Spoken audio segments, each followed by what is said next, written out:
Ah, je vais toucher des choses profondes. L'esprit d'errance est lié au sang versé, est lié au meurtre, au sang, au tuer, à tuer. Maintenant, la mort va varier. Vous voyez, la mort va varier. Par exemple, quelqu'un qui s'amuse, normalement, là, dans la loi spirituelle, si par accident, tu as pris la virginité d'une femme, ou bien même volontairement, bibliquement, tu es rattaché à celle-là, il faut que tu la maries. Par rapport à la loi de Dieu, il faut que tu l'épouses. Tu ne peux pas prendre la virginité et puis la laisser comme ça. Alors, vous savez que la virginité est rattachée au sang. Dès cet instant-là, c'est comme si sur le plan spirituel, il y a un lien qui s'est tenu entre celui qui t'a fait perdre la virginité et celui... En fait, il y a un lien spirituel qui s'est tenu. Comme une obligation spirituelle de vous mettre ensemble. Maintenant, la vie continue. Vous avez 14 ans, 15 ans, 16 ans, et la vie continue. Mais ce lien-là est là.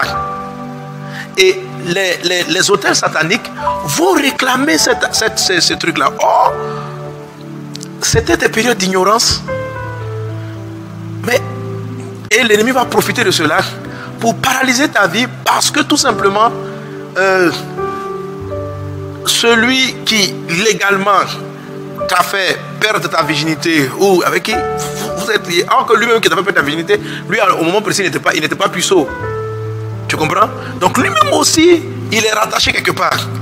Et ça peut vous créer toutes sortes de voies, d'égarements. Ça ne veut pas dire que vous devez vous marier, mais ça veut dire que ce sont des petites embrouilles inutiles, ok? Contre lesquelles il faut réellement se convertir. Il faut vraiment donner sa vie à Jésus. Ça fait un. Amen. Une fois que vous donnez votre vie à Jésus, le sang de Jésus va crier plus fort que le sang qui t'appelle à une ancienne relation. Amen. Ok? Parce que il y a un sang qui t'appelle à une ancienne relation. Maintenant, tu ne connais pas Jésus. Maintenant, ce sang qui t'appelle, toi-même, ta volonté peut crier plus fort que ce propre sang. Ok? Tu vas arriver à dominer. Tu vas arriver à dominer. La Bible dit que lorsque Caïn a tué Abel, le sang d'Abel a crié depuis la terre. Le sang d'Abel a crié depuis la terre. Alors, quand le sang a crié depuis la terre, la Bible dit que le sang de Jésus crie plus fort que le sang de la culpabilité, de l'accusation. Donc, Satan va se servir de ces genres de sang-là. Sang de virginité, sang des animaux, sang des sacrifices, sang du meurtre. Et puis pour réclamer des familles, pour réclamer ton mariage. Juste ça. Et dans la pratique, ça se manifeste par quoi? Il dit le sang de Dieu crie plus fort. Donc un sang crie. Il y a de la voix, il y a l'âme. Il y a l'âme de la personne. Il y a l'âme de la personne dans son sang. Ok, donc elle crie. Il a pris ma vie, il a pris ma virginité, il m'a laissé. Qu'il soit jugé pour ce qu'il a fait. Je l'aimais, il ne m'a pas aimé, il m'a trahi. Voilà, ok, donc le sang peut crier tout ce qu'on veut. Et c'est un sang qui est légitime. Quand le sang d'Abel crie contre Caïn, c'est un sang qui est légitime. Et quand Dieu vient et il condamne Caïn, il dit ceci: tu seras errant sur la terre. C'est de là que viennent souvent les voies d'errance. C'est-à-dire que tu n'arrives plus vraiment à te stabiliser émotionnellement, parce que c'est l'âme qui crie. Dans le sang, vous avez les émotions. Donc c'est le sang qui crie, vous avez les émotions. Bref, mais quand vous rencontrez le Christ, le sang de Jésus crie plus fort. Mais on dit le sang de Jésus crie plus fort que le sang de Abel. Ce n'est pas dire que le sang d'Abel a arrêté de crier. Le sang d'Abel crie, mais il y a une voix qui domine. Mais maintenant, il y a des personnes, des chrétiens, eux, au lieu d'aller écouter la voix de Jésus qui est plus forte, ils vont aller écouter la culpabilité. Ils vont aller écouter. Vous dites, bon, j'entends Jésus, hein, j'ai compris. Mais Abel même dit quoi? Et si tu écoutes cette voix-là, au lieu d'écouter ce que Jésus-Christ a délivré, le sang de Jésus est trop puissant. Amen. Mais il crie plus fort. Amen. Et il faut non seulement se convertir, mais décider de n'écouter que le sang qui te dit que tu es libre, le sang qui te dit que tu as été pardonné, Amen. Le sang qui te dit que si quelqu'un est en Christ, il est une nouvelle créature, les choses anciennes sont passées, voici toutes choses devenues nouvelles. Donc tu as perdu ta virginité, mais ce n'est pas que vous allez vous marier. Aujourd'hui la vie est passée, le monsieur est là, il s'est marié, toi tu es là. Donc à cause de ça, tu vas être embrouillé dans ton foyer. La vie là-bas. Donc de la même manière, il y a des relations qui attachent vos âmes. Bref, ce sont aussi des relations. Ah là là, alléluia, on va revenir. Tout ça c'est Gilgal. Tout ça c'est Gilgal. Il y a des gens qui savent ça. Il y a un monsieur que tu as tellement aimé. Après vous êtes séparés. Mais ton âme est restée attachée à cette personne. Ton âme est restée attachée.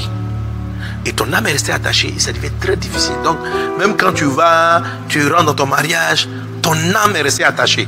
Et là, ça va donner que tu vas rechercher. Bon, quand on parle de l'âme, on parle de ça. Ça peut créer encore une autre forme d'esprit d'errance.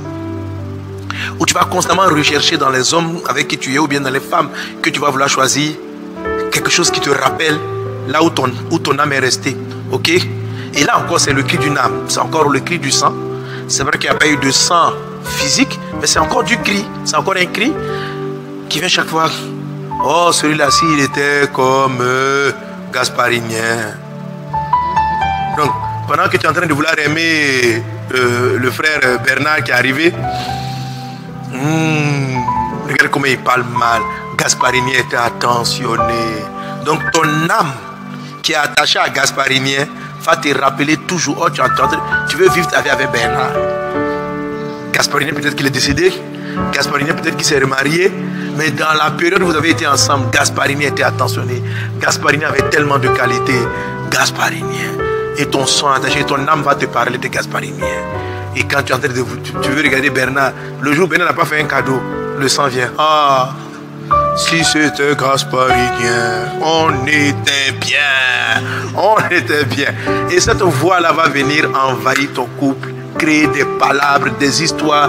Ton mari ne va pas comprendre pourquoi tu tombes sur lui brusquement. Un matin, il vient, il ne t'a pas fait le cadeau aujourd'hui. Ton sang va te rappeler Gasparinien. Là, le gars, le soir, au coucher, là, le monsieur te touche. Non! Dis, mais d'où vient ces palabres, ma chérie? On ne sait pas. D'où ça sort, cette histoire? Quelle est cette palabre étrange? Mais c'est parce qu'il y a des voix de ton passé, des voix de ton sang qui sont en train d'être là. Il faut que tu comprennes la puissance de la croix et que tu dises, je suis en Christ, une nouvelle créature. L'histoire de Gasparinien, c'est l'histoire de Gasparinien. Gasparinien est terminé. Maintenant, je suis avec Bernard. Et Bernard, c'est une nouvelle découverte. C'est un nouveau cœur, c'est un nouvel caractère. Je n'ai pas à chercher Gasparinien. Je vois découvrir mon Bernard. Qui est Bernard? Avec ses qualités, avec ses défauts. Bernard a des qualités que Gasparinien n'a pas. Gasparinien peut-être est doux, mais peut-être que Bernard, je ne sais pas trop, etc. Mais tu dois être capable, par la classe de Gilgal, de fermer une porte. De fermer une porte et d'entrer dans ta nouvelle dimension. Tant que la porte n'est pas fermée, ton foyer ne sera pas heureux. Ça peut te bloquer dans ton passé. Ça peut maintenir un esprit d'errance. Donc tu es marié mais tu es errant dans tes sentiments, dans tes émotions. Tu n'es pas marié, tu es errant et tu n'arrives pas à entrer dans le mariage à cause des esprits de l'errance qui sont rattachés aux états d'âme. Et tout ça, la classe de Gilgal traite avec ce sujet. Quelqu'un donne un bon amen. Amen.